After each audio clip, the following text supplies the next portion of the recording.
There are a lot of philosophical moments in Metro 2033 that also give this game a sense of overall sadness. Now I could just ramble on about the philosophical implications of the series or the deeper meaning behind certain concepts here, but I think the best way to describe the sadness is by showing you a moment that you will encounter very early in the game, shortly before you set out on your first mission. Do you think one day we could go back up to the surface? I've never seen Moscow, just the old pictures. Moscow's gone. Soon we'll be gone too. And the monsters will inherit the Earth. But there were other subways. In St. Petersburg, Minsk, Kiev. People might have survived somewhere else, or at least for a while. But so many years have passed now, and we've heard nothing from that. The other cities didn't have defense rings like Moscow did. What a great city it was, St. Petersburg. The cathedral and the Admiralty with its spire. I remember summer nights at Nevsky Avenue, crowds, laughter, kids with ice cream, beautiful slender girls, the music, and the air, sweet enough to drink. What a beautiful world we've destroyed. I think this scene captures the essence of this franchise perfectly. Yes, it is a fun game with a great story, but it's all really just sad. The world lies in ruins and humans are forced to live like rats beneath the ground. There are moments where some children ask their mothers if they can have a pet rat, and the mother replies that they shouldn't hold their food as pets. Just imagine being born in the metro, growing up and living your whole life beneath the ground, never seeing the sunlight or the sky. One kid even mentions in the game how the blue sky is a legend and a myth, and he doesn't believe in its existence. It hits deep because such a scenario might happen someday. Because war never changes.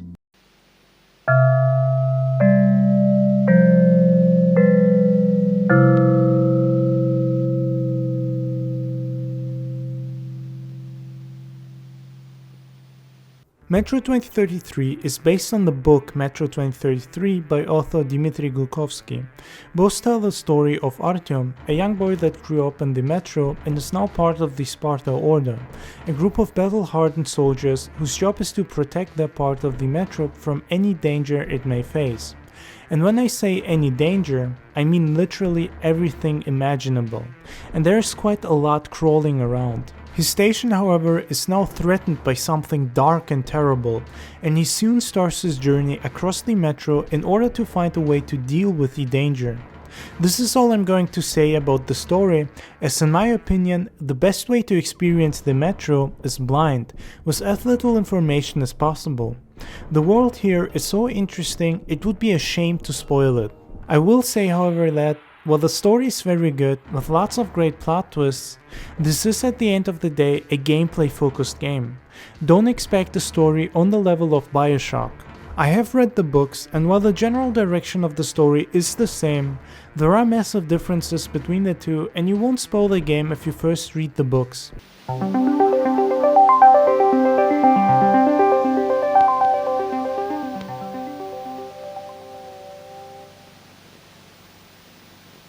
Metro 2033 takes place in a very unique environment. At first glance, you might think that the metro is bland and doesn't offer a lot of variety, and you would be completely wrong. One of the most fascinating aspects of this game are the actual metro stations.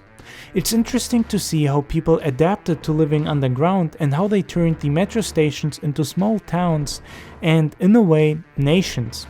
Each station that is not part of the greater empire is its own entity with its own government and small army. The developers did an amazing job in fleshing the stations out and making them at least appear realistic. You can't help but just feel the need to explore each of these stations just to see how people live there and soak in all the details. Because there's plenty of details and conversations to be seen and heard when doing so. I was fascinated how the individual living quarters were structured from the poorest to the richest station. Life is really hard in the metro, even if you live in one of the wealthiest metro stations. It's a far cry from how life used to be on the surface. A life where you can mostly say goodbye to your privacy and comfortable living. The apartments, if you can call them that way, are extremely small and claustrophobic and built either on top of each other or right next to each other. Everything you say can be heard, forcing you to talk in a whisper when it comes to certain topics or activities. Metro's art direction is amazing in ways that constantly make you wonder how people would actually live in such an environment. You never feel like something is out of place or unrealistic. The metro stations are designed in such a way that one could imagine life in the metro would look like this. The way these metro stations are built is very creative and unique. It's like a foreign new world, but at the same time not as impossible or distant as Rapture or Columbia from BioShock.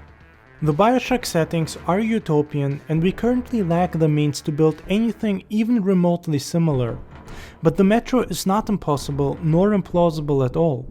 Should the worst case scenario happen, the living quarters in the metro would probably look different, but they would certainly exist, which makes this even more horrifying.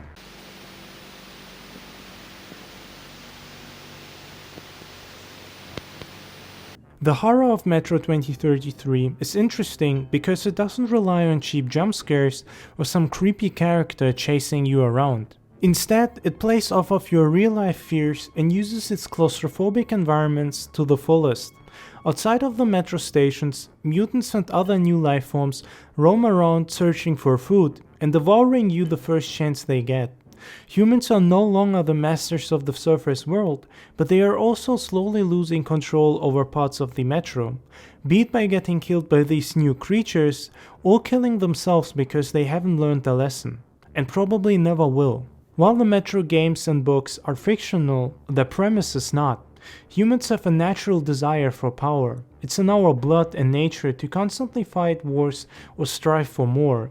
Even in our day-to-day lives, we seek to improve any chance we get by getting better at whatever skills we have, trying to climb the career or recognition ladder and show the world that we're not just a shadow in the crowd.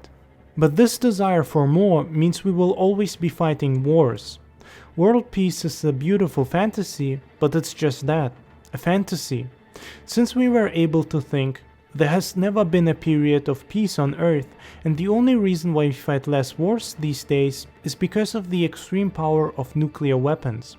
A full-on nuclear war would most likely destroy 90% of humanity, and the people that will survive will likely not have the numbers, knowledge, or resources to rebuild what was lost and destroyed.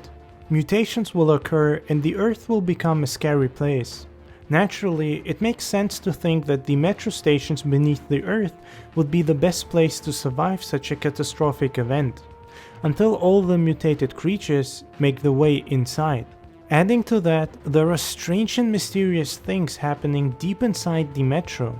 Voices and screams of what appear to be people coming out of nowhere.